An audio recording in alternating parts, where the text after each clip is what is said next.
retour à la Bourse de Paris. Nous retrouvons en duplex Benoît Rousseau, trader pour compte propre et fondateur du blog Enlil. Bonjour Benoît. Bonjour à vous. Alors moi, j'ai pas l'ouverture de la Bourse de Paris. Vous avez peut-être plus d'informations que moi. Qu'en est-il? En tout cas, hier, les investisseurs sont restés prudents avec la fermeture de Wall Street. À quoi faut-il s'attendre aujourd'hui, Benoît? Alors là, on est en léger repli sur les 4845 points. On perd 15 points, moins 0,30%. On est sur le niveau des 4850. Alors, effectivement, hier, un jour férié aux États-Unis, c'était la journée de Martin Luther King. On n'a absolument pas bougé sur le CAC 40. On a rangé dans un range plan haut, point bas d'une quinzaine de points. Donc, il y avait strictement rien. Il s'est vraiment rien passé. Aujourd'hui, ça va bouger de toute façon un peu plus que 15 points d'amplitude.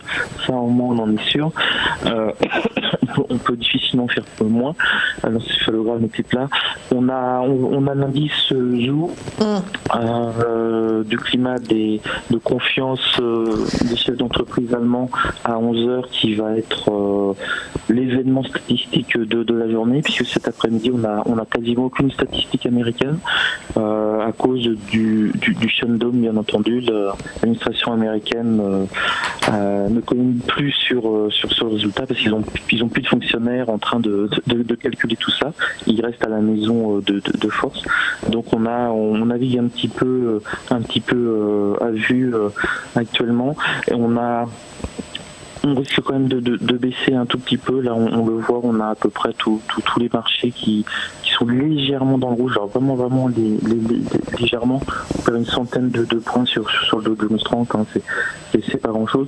Pourquoi? Parce qu'on a encore confirmation du ralentissement de l'économie mondiale. Donc, ça a été la communication hier du FMI à Davos. Donc rien de nouveau, on le savait, mais ils ont enfoncé un petit peu le clou. Et on revient un petit peu sur les zones d'incertitude. On n'a plus trop de nouvelles sur l'avancée entre les négociations entre la Chine et les États-Unis. Ça semblait bien parti. Normalement, il y a les numéros 2 qui vont se rencontrer d'ici une semaine à la fin du mois, mais ça communique plus beaucoup dessus. Et puis on a, côté européen, on a toujours le Brexit. Alors le plan B de Theresa May n'existe pas, et le seul plan, c'est d'essayer de revenir voir l'Union européenne pour demander des concessions pour que ce soit accepté par le Parlement britannique. Et l'Union européenne dit non, c'est hors de question.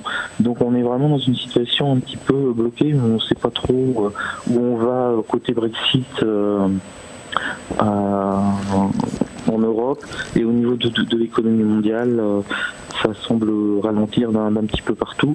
Le seul point positif, en tout cas, c'est du côté chinois, même s'ils ralentissent, c'est qu'on sent vraiment que les dirigeants chinois veulent absolument empêcher ce ralentissement et qu'ils vont mettre, entre guillemets, tous les moyens possibles pour relancer le moteur. Donc ça tient un peu les marchés, ce volontarisme chinois. Et alors dans ce contexte, les publications de résultats qui commencent réellement à Paris la semaine prochaine risquent d'être évidemment regardées à la loupe. Vous pensez que les analystes et les investisseurs ont revu un peu en baisse leurs attentes ? Alors oui, maintenant, d'autant plus qu'on n'a plus les statistiques américaines. Hein. Tant qu'on a le shutdown, on a de temps en temps une petite statistique qui passe, mais les plus grosses, on les a pas, donc on va se concentrer sur le résultat effectivement des entreprises.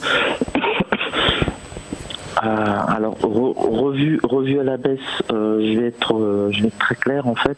Oui, côté européen et non côté américain. Okay. Je crois que c'est un peu, c'est même pas caricatural. On a vraiment cette différence de dynamisme qui est très claire.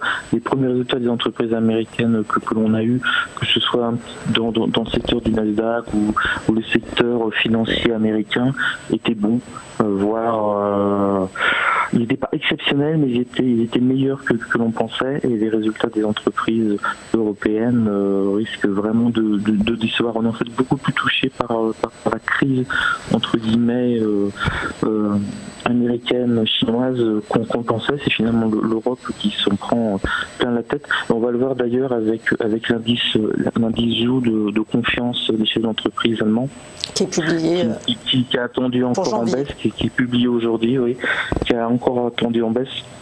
voir si vraiment ça a un impact sur le moral. Alors si les entreprises européennes n'ont pas le moral, ça touche beaucoup de choses et de secteurs. Ils vont pas investir, ils vont se mettre un petit peu en position défensive, ils se replient, ils attendent, ils vont pas aller chercher les marchés, ils vont pas racheter leurs concurrents, donc ça a vraiment des conséquences globales sur la bourse et sur le dynamisme des indices. Bon, mais prudence alors aujourd'hui à la Bourse de Paris et en règle générale sur les marchés. Merci Benoît Rousseau, trader pour compte propre et fondateur du blog En Lille.